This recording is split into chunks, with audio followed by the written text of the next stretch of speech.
एक शहर था जहां बहुत बड़ा मंदिर था। मंदिर में भक्तों का तांता हमेशा लगा रहता था। मंदिर के आने जाने वाले रास्ते में धार्मिक सामग्री बिक्री हेतु छोटी छोटी दुकानें लगी हुई थीं और उन्हीं दुकानों में एक दुकान ओंकार की थी। वह शिव का अटूट भक्त था। वह कई घंटों तक शिव की पूजा में लगा रहता था। दुकान में वह और उसका बेटा बैठा करते थे। उसका बेटा कार्तिक, जो कि केवल 8 वर्ष का था। हालांकि कार्तिक दुकान के काम के साथ साथ अपनी पढ़ाई में भी बराबर ध्यान देता था, जिस वजह से वह अपनी सभी कक्षाओं में अच्छे अंकों से उत्तीर्ण होता आया था। ओंकार अपने बेटे से बहुत प्यार करता था।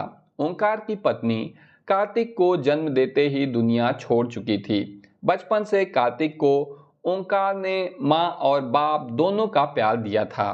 कार्तिक अपने पिता का आज्ञाकारी बेटा था। वह घर के काम के साथ साथ दुकान का भी काम संभाल लेता था। उनकी जिंदगी बहुत मजे से चल रही थी। लेकिन एक दिन नगर निगम का ऐलान होता है कि मंदिर परिसर से सभी दुकानें हटाई जाएंगी। इसका सीधा मतलब था, जिसकी स्वयं की जमीन होगी वही यहाँ धंधा कर सकता था। ओंकार अपने घर में पूजा कर रहा था। जैसे ही उसे यह बात पता चलती है, उसके पैरों तले जमीन खिसक जाती है, क्योंकि मंदिर परिसर की वह दुकान उसकी रोजी रोटी थी और उस दुकान के अलावा उसके पास आमदनी का कोई और जरिया नहीं था। वह तुरंत भगवान शिव के सामने बेसुध होकर लेट जाता है। ओंकार की आंखों में आंसू आ जाते हैं और वह शिव भगवान से कहता है, क्यों दे रहे हो मुझे इतनी तकलीफ प्रभु? क्या मैंने कोई पाप किए थे? कुछ देर बाद ओंकार शिव भगवान के सामने हाथ जोड़कर खड़ा होता है और अपनी दुकान की तरफ भागता है।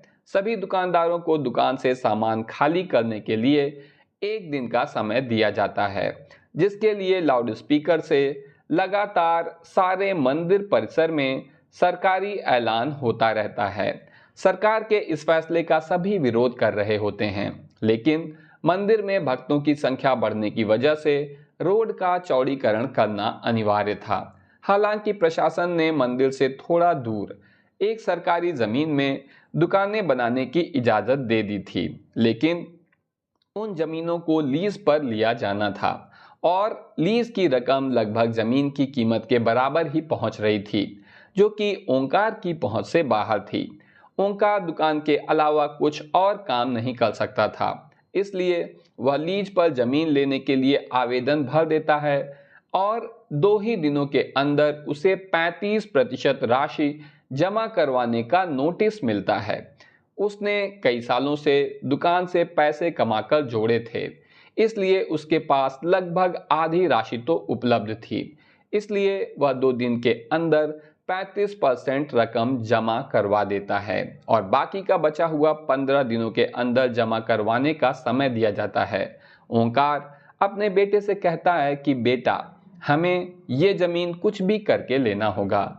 मेरे पास आधे ही पैसे हो पा रहे हैं, बाकी पैसों के लिए हम बैंक से लोन ले लेते हैं। कार्तिक उम्र में छोटा जरूर था, लेकिन वह बहुत समझदार था। वह अपने पिता की बात से सहमत हो जाता है। ओंकार अपने बेटे को लेकर बैंक पहुंच जाता है और प्रबंधक के पास जाकर लोन के लिए आवेदन देता है। बैंक प्रबंधक उससे कहते हैं कि हम आपको बैंक लोन तभी दे सकते हैं जब कोई ऐसा व्यक्ति आपकी गारंटी दे जिसका खाता हमारे बैंक में हो। ओंकार इस बैंक से संबंधित किसी व्यक्ति को नहीं जानता था। वह यहाँ पहली बार आया था। ओंकार हताश हो जाता है और वह बैंक के बाहर सर में हाथ रखकर बैठ जाता है। तभी उसके पास एक व्यक्ति तिलक लगाए पहुंचता है।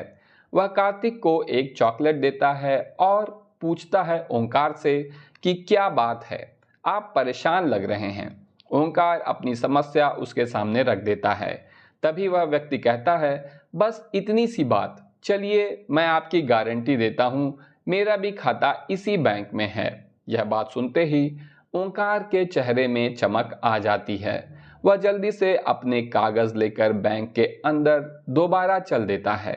ओंकार अंदर पहुंचकर बैंक प्रबंधक के सामने गारंटी के तौर पर इसी व्यक्ति को प्रस्तुत कर देता है और सारी प्रक्रिया होते ही ओंकार को बैंक से लोन मिल जाता है। लोन मिलते ही वह भोले बाबा को प्रणाम करता है और जमीन का पंजीकरण करवाने के लिए राशि नगर निगम में जमा कराने पहुंच जाता है। राशि जमा होते ही ओंकार को जमीन दे दी जाती है। 2 दिनों के अंदर ओंकार लकड़ी की दुकान बनवा लेता है। ओंकार दुकान के अंदर सबसे पहले शिव की मूर्ति स्थापित करता है और इसके बाद अपने धंधे की शुरुआत कर देता है। उसे लोन चुकाने का टेंशन खाए जा रहा था। ओंकार की दुकान सबसे आखिरी में थी, इसलिए उसकी दुकान में कम ग्राहक पहुंचा करते थे। वह इतना भी पैसा नहीं कमा पा रहा था कि उसके प्रतिदिन के खर्चे पूरे हो सकें। ओंकार परेशान रहने लगा। एक दिन उसकी दुकान में वही व्यक्ति फिर से आते हैं जिन्होंने बैंक में उसे लोन की गारंटी दी थी। उन्हें देखते ही ओंकार अपनी दुकान में बैठने को कहता है और जल्दी से उनके लिए चाय नाश्ते का इंतजाम करता है। और जैसे ही वह व्यक्ति ओंकार से उसकी दुकान के हालचाल पूछते हैं तो वह अपना दुखड़ा रोने लगता है। वह व्यक्ति शिव की मूर्ति को नीचे रखे देख ओंकार से कहते हैं, तुमने शिव भगवान को ऐसे क्यों स्थापित किया है? उनके लिए छोटा सा मंदिर बना लो, तुम्हारा कल्याण हो जाएगा। और इतना कहकर वह वहां से चले जाते हैं। ओंकार उस व्यक्ति के जाते ही अपने काम में लग जाता है। 1-2 महीने के अंदर ओंकार ही हालत बदतर होने लगती है। अब ओंकार की स्थिति और भी ज़्यादा बिगड़ती जा रही थी। वह कर्ज में डूबता जा रहा था, लेकिन इसके बावजूद वह शिव की पूजा में उतना ही समय देता था जितना हमेशा से देता आया था। एक दिन वह थोड़ा जल्दी दुकान पहुंच जाता है और दुकान की साफ सफाई करने लगता है। ओंकार को अचानक ही उस व्यक्ति की बात याद आती है कि शिव के लिए छोटा सा मंदिर बना लो। तभी ओंकार कुछ मजदूरों को बुलाकर दुकान के कोने में छोटा सा मंदिर बनवाने के लिए गड्ढा खुदवाने लगता है। लेकिन बहुत प्रयास करने के बाद भी उस जगह पर गड्ढा नहीं हो रहा होता और जब मिट्टी हटाकर मजदूर देखते हैं तो वह दंग रह जाते हैं। उन्हें एक विशाल शिवलिंग का ऊपरी हिस्सा दिखाई दे रहा होता है और जैसे ही वह किनारे किनारे मिट्टी हटाते हुए गहराई तक जाते हैं तो सभी के पसीने छूट जाते हैं, क्योंकि यह कोई साधारण शिवलिंग नहीं था।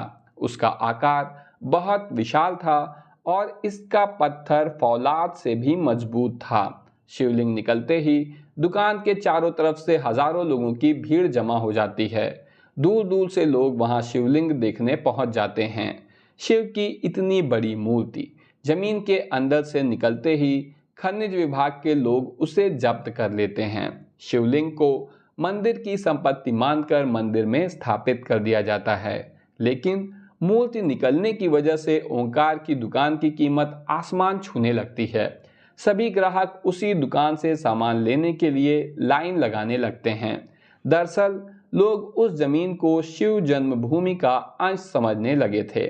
शिव महिमा ने ओंकार का जीवन बदल दिया था और इसी तरह से यह कहानी समाप्त हो जाती है। दोस्तों, अगर आपको ये वीडियो पसंद आया हो और आप भगवान शंकर के भक्त हों तो इस वीडियो को लाइक करिए और चैनल को सब्सक्राइब करिए।